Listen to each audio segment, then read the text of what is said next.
All right, good morning. Can everybody hear me in the back? Yeah, I guess so. Okay, so I've been working on this for a while, probably about a year and a half, and I've done a couple of different talks, and it's been kind of a progression. I had hoped to kind of have everything working all at once, and that didn't actually work out. So this is kind of the, I learn things as I go each talk, and so this is, will be different than any of the other ones if you've heard them before.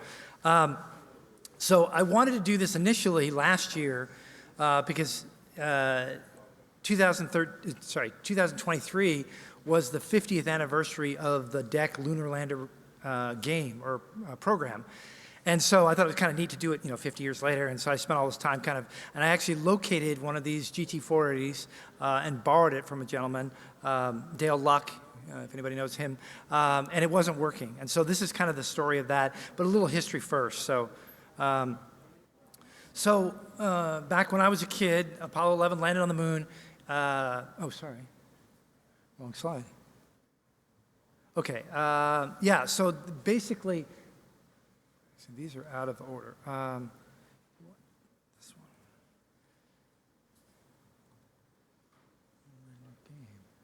There we go, okay. So the Apollo 11 landed on the moon, and so there was all this hype about the moon and the landings and astronauts and all the toys and all the different stuff. And so there's a high school student who was kind of fascinated by the physics of it all, about how the lander actually landed on the moon and how it would do it. And so he wrote a program in Focal, which later got translated into BASIC, and then was published in David All's book about 101 basic games, which a lot of people have. And so that's how I actually found out about it, was through this BASIC game. The game is very simple. It doesn't deal with anything but the thrust kind of pushing you up as gravity's pulling you down. And the whole idea is to slow your speed so you don't crash into the moon. And so basically the program output, it gives you basically a speed and an altitude, I think, and an amount of fuel remaining, and you say how much you want to burn, and hopefully you get it right and you land on the moon. So about this, so then a few years later, DEC introduced a graphic terminal called the GT-40, and it was pretty revolutionary at the time. It used vector graphics, so nice smooth lines on a black background. Very expensive. It would be $80,000 today.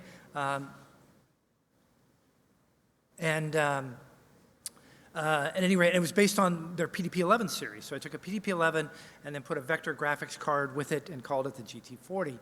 And they added things like a light pen and the ability to do bitmap graphics or bitmap characters in the GT-40. And this is what it looks like. If anybody got to see it on the entrance there, this is a promotional picture, but looks exactly like the one in the hall. So then that was October of '72. Now in February of '73, DEC wanted to kind of show off the capabilities of all the different things that this graphic terminal could do. So they commissioned one of their DEC engineers to do some sort of demonstration. And I think he came up with the idea of doing what they called Moon Lander, which was a graphic representation of the idea of landing the lunar module. And it used all the capabilities of the GT-40, but unlike the previous turn-based where you would, it was a question and you responded and then looked at the results, question, responded to the results. This was actually real time, so the lander is going to land whether you like it or not, and you have to kind of straighten things out and get it to land without crashing. And so again, kind of showcase the innovation of this terminal. It could do italic text, it could do dashed or dot lines as a single line. It had different intensities and the light pen. So this picture is actually off the GT40 website, brouhaha.com, and it actually is the one that we have. So it's the same exact one that was restored, but that's just an old picture of it when it was, I think this was VCF East back in 2000. And this is actually literature of the guy actually using the light pen to play Lunar Lander. A little bit of a close-up. Okay, so this is an interesting thing that I only discovered recently. Everybody's probably seen Atari Lunar Lander with a thruster and the arcade game.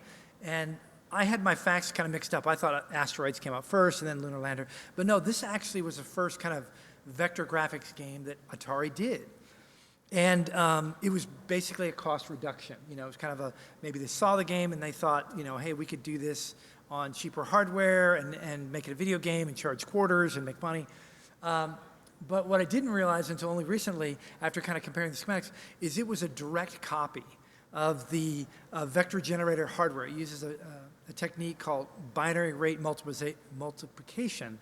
And there's some chips from Signetics or TI that do the line draw algorithm. And so they just copied it directly, and then they used a 6502 and some ROM and some static RAM instead of the expensive core memory and the PDP-11. And this was about, well, it'd be 6 years later they came out with this game. But it was really kind of a direct copy of this hardware, and it was cost reduced.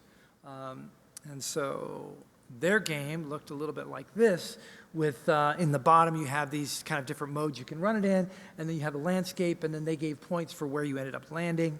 And obviously you have a limited amount of fuel. And again, similar details in terms of the statistics or the status on the screen. And this is the case, sorry, this is the arcade cabinet with its analog thruster. So that's a little bit of the history of Lunar Lander, Atari, and all that stuff. And so I got interested in this back in 2022 because I wanted to get it working for 2023, the 50th anniversary of the Moon Lander game. So I reached out to different folks and met Dale, and he was gracious enough to lend me his broken GT-40 on the grounds that I would fix it and we would and then return it. So the goal was to get it working in time for the show at California Stream. I'd already missed West. It wasn't going to be done in time. So really the goal was, let's get it working for California Extreme. We'll have, you know, the Lunar Lander GT40 version next to the Atari Lunar Lander side by side. Get this all done by August 18th. And so nothing was working at the time. So our GT40 had a couple of problems.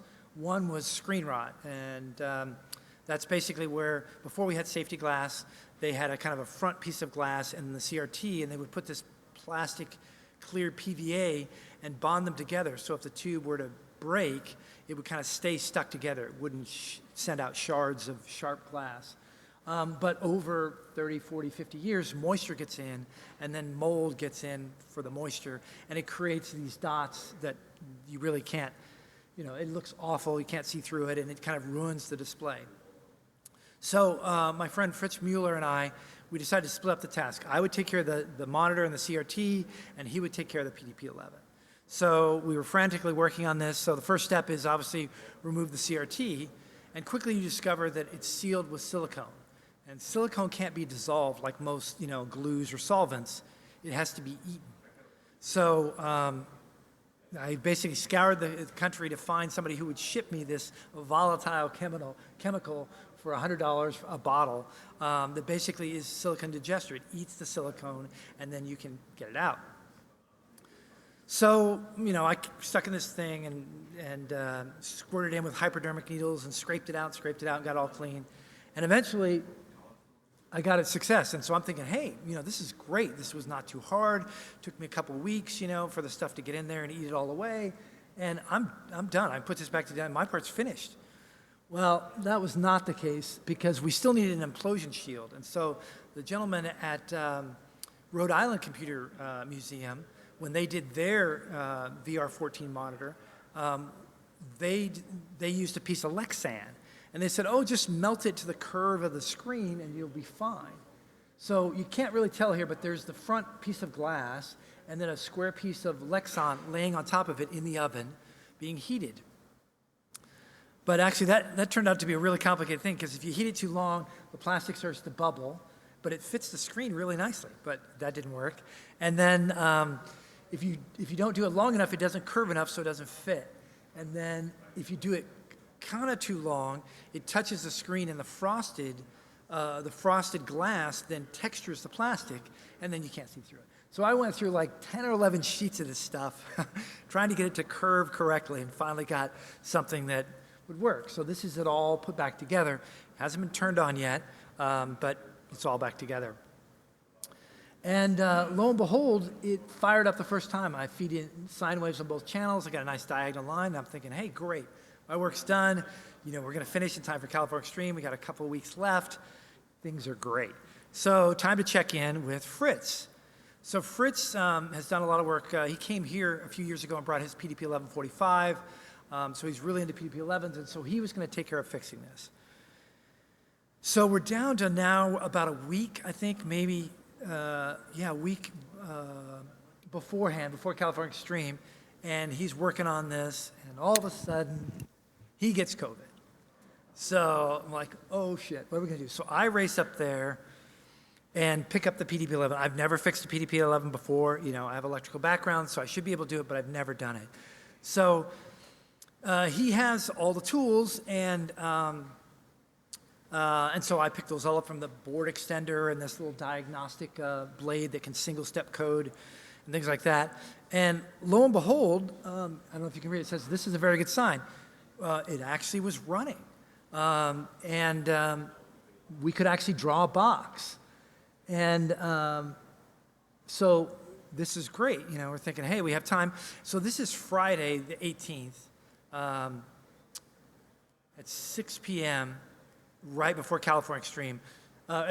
Friday at 4 p.m., or 3 p.m. Anyway, right before Anchor Electronics closes. And so I reach out to Fritz and say, hey, you know, Anchor Electronics is going to close. Is there anything we need to buy before they close? It's like, no, we're fine. We got all the parts. We're good to go.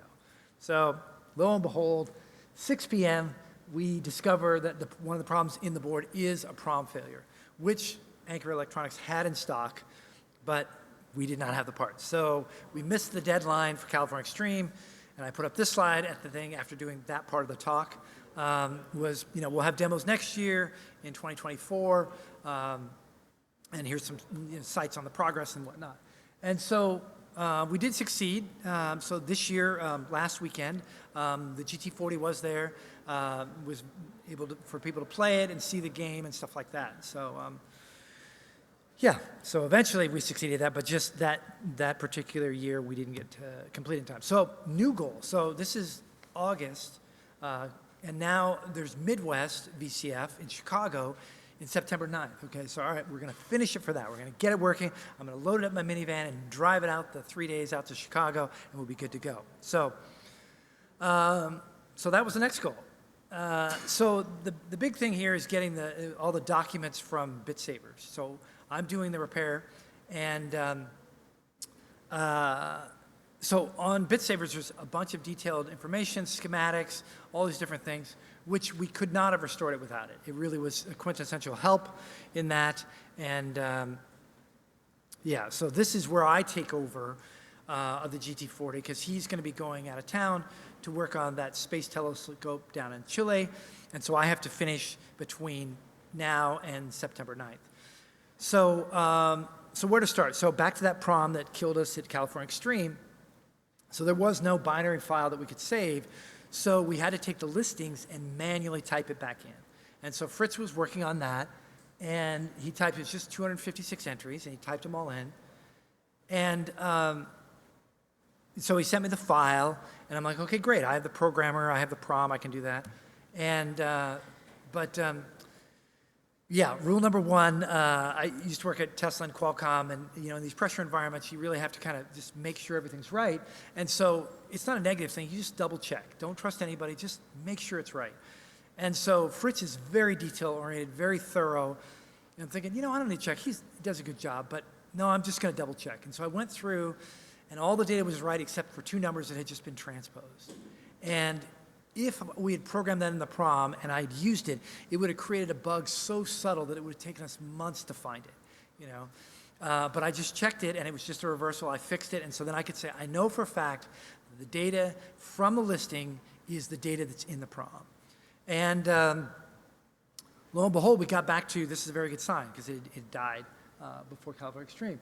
So, all right, great, let's load a diagnostic, There's these great diagnostics on the GT40 website, brouhaha.com, and Eric had uploaded all these different diagnostics, and we're thinking, great. So I load them in there, and basically I get garbage on the screen, which is it goes into this bootloader mode and you shouldn't see any text. And if something goes wrong, it'll display out the text. So clearly it was broken, and I just had no idea. I mean, where do you start? It's just, it would go for a while, and then it would basically die like this. And so there really wasn't, there was just no starting point. So, but I had noticed that when you typed, it is a very good sign. If you hit line feed, the PDP-11 would crash. I'm like, okay, well, I can fix that, or I can trace that down. So single step through the bootloader and get to this PDP-11 instruction where we're comparing and we're looking for a line feed. And it's just a byte compare on PDP-11's 16-bit device, and so it's looking for this byte. But in the interesting case that if it's a even or odd determines whether the byte is on the high side or the low side. So what the microcode does is it actually says, oh, that's on the high side, so I'm going to shift it down 8 shifts to the low side, then I'll do the comparison there. So that's what we did. And so with this little board that Fritz had that is standard for PDP-11s, we were able to single step through these instructions, the right shift, and find the error. And sure enough, there was a shifter, a little part, 74194 4-bit shifter that was defective. And sure enough, I put in that part, and now we could do line 2. So great, we made some progress, we fixed a bug, move forward. Let's go back to load the diagnostics. So try to load the diagnostics, and again, I got back to the same thing, but you can't see it in this picture, but what was different this time is the first set of characters I could recognize. I could see what they were. And so we go back to rule number 1. So rule number 1, don't trust anybody. And so I assumed that the diagnostics on the quintessential GT40 website were correct, that they were perfectly good, you could download and run them. But somehow, an extra character was inserted, exclamation point and a line feed, or a new line, was inserted, which caused the loader to just abort. And so, all right, so I went in with the text editor and I cut out that carriage return and I cut out that exclamation point, and lo and behold, the diagnostics would run. And let's see if it'll do it for you. So this was like a huge sign. I'm like, oh my gosh, it's working. This is exciting, And okay, so now this is then there are different diagnostics to check in. So I had no idea where the light pen works. So this is a light pen test, which makes an X, and then you put the light pen, and sure enough, it tracks it. So the light pen's working. So I'm just ecstatic, thinking, hey, this is great. I'm actually going to be able to get this done in time for September. So, okay, so let's load Lunar Lander. And this is what it looked like. Okay, so you can see some of the text, that's great. Something weird going at the bottom of the screen. And that's the Lunar Lander coming in. Not quite right. So, but the game's running, and it's doing its thing, but something's broken. So I start tracing it out, and it turns out that it was a binary rate multiplier that was the issue. And lo and behold, this is, it's actually working. So at any rate, so this is actually from a simulator, kind of showing the different things of the lander kind of coming in, a good landing as you approach down at the bottom. And then if you land successfully on the moon, then a little guy gets out and posts a little flag, and it says, one small step for man, et cetera. And then, so that's basically the game. And one of the things the game does do is, this actually looks pretty successful, but if you crash the Lunar Lander, because the game has core memory, which is non-volatile, so when I turn off the machine, it saves everything. All of the carcasses from the crashed landers of all the failed attempts are scattered across the screen. And interestingly enough, if you leave the game running long enough, the game will crash because there's no more memory left for any more carcasses. So at any rate, so that's, I don't know if you can see it. There's a little guy to the left. Looks like a tiny little tree, but it's a guy there. So at any rate, that's the kind of the game. But the game has another piece of history with it, is that it was the first Easter egg. And people say, no. Atari 2600 with Adventure and the programmer's name in the game was the first Easter egg. And that is true for the programmer. But if you consider an Easter egg a programmer's name or a product placement, then Lunar Lander was actually the first in 1973, because in Lunar Lander there is a McDonald's. And if you do this correctly, you will see the golden arches in the box, and the guy will come out, and then you'll get the text, "I'll take 2 cheeseburgers and a Big Mac to go," okay? And I actually succeeded it. I actually did it. And then the cool thing is the lander will actually take off. Normally the game just resets, but the lander will take off and fly off the screen. So it's a neat thing to get to. But when I was down at VCF SoCal in February, I was showing the game, and I'm trying to land it, and I got really close to McDonald's, and I crashed into the McDonald's. And it says, "You have destroyed the only McDonald's on the moon." So, and apparently, since it remembers, I don't think anybody else could find the McDonald's because I had destroyed it, you know. So at any rate, okay, so everything's working. We're good to go. Load up everything in the minivan, head out to Chicago, get to VCF on Thursday, set up the game on Friday. I don't know if you guys have been to VCF Midwest. It's a little bit different. It's in a convention center. It's a lot larger. This year it's going to be 50,000 square feet of this sort of stuff. But one of the things they do is the day before the big show, on the Friday, they open up just to the exhibitors. So all the exhibitors come, set up all their stuff, and then we talk amongst ourselves before the general public comes in. And then Saturday and Sunday, it's open for free, and it's a zoo. At any rate, so I bring in the game. I set it up on Friday. Some of the exhibitors are playing it, trying it out. Everything's working great. I've got a talk in the morning at 11 o'clock after it opens to talk about the thing we're talking about now, and everything's great, you know? And then, so that's Friday, and then Friday in the afternoon, the game kind of stops working.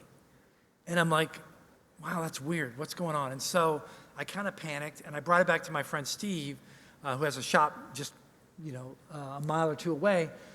And, you know, I thought, oh, I'll bring it back there. I'll get it all working, and then I'll bring it in the morning. I'll just stay up all night. And so I brought it back, and it worked kind of right away in Steve's shop. And I'm like, oh, that's kind of weird. But so I'm like, okay, well, I'll just bring it back to the show. And so now this is Saturday morning, and I bring it back to the show, plug it in. It's working great.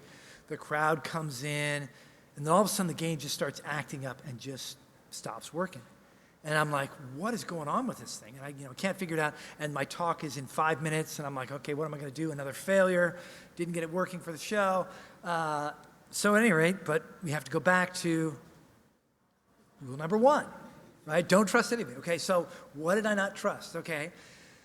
So I'd been to VCF a number of times, West and all that. We'd done exhibits, no problem. But the rumor started going around that the power was low. And so lo and behold, I look, take my voltmeter, check the wall. It's 90 volts. This thing's not going to run on 90 volts. You know, it's just not going to happen. So I was able to find some kind of power conditioners and whatever. But fortunately, I had built this lithium-ion kind of Jackery box for my minivan. So when we go camping, we run our little electric blankets and our induction cook and our rice cooker off of this thing. So that was in the minivan. So that's actually what you can see down at the bottom here, the little 12.8 volts. So now it's running off my little battery inverter with a charger that's just, so it's putting in about 400 watts, and this draws about 600. So I'm losing, but the battery's full, so I think I can make it through the show. But once the power was fixed, everything was right back up and running. It ran the rest of the show. Everything was great. So yeah, if you have issues with this old equipment, check the power voltage levels. Definitely was an issue for me. So, so that kind of concludes the talk. But there's another piece here that I did, part of VCS WEF. When I started getting involved with Lunar Lander and was excited about it, I was going to do an FPGA recreation of it, because that's kind of my expertise. But I ran into this guy, Steve Hemanover, out in Chicago right after VCF, who had a PDP 45, that did the Death Star plans, did the animation of those. You know, at the end of the movie, we're in the ready room with the Rebel base, and we see the trench and the wireframe we have to fly down. Well, that was animated. And so in 2018, I spent a year restoring that computer.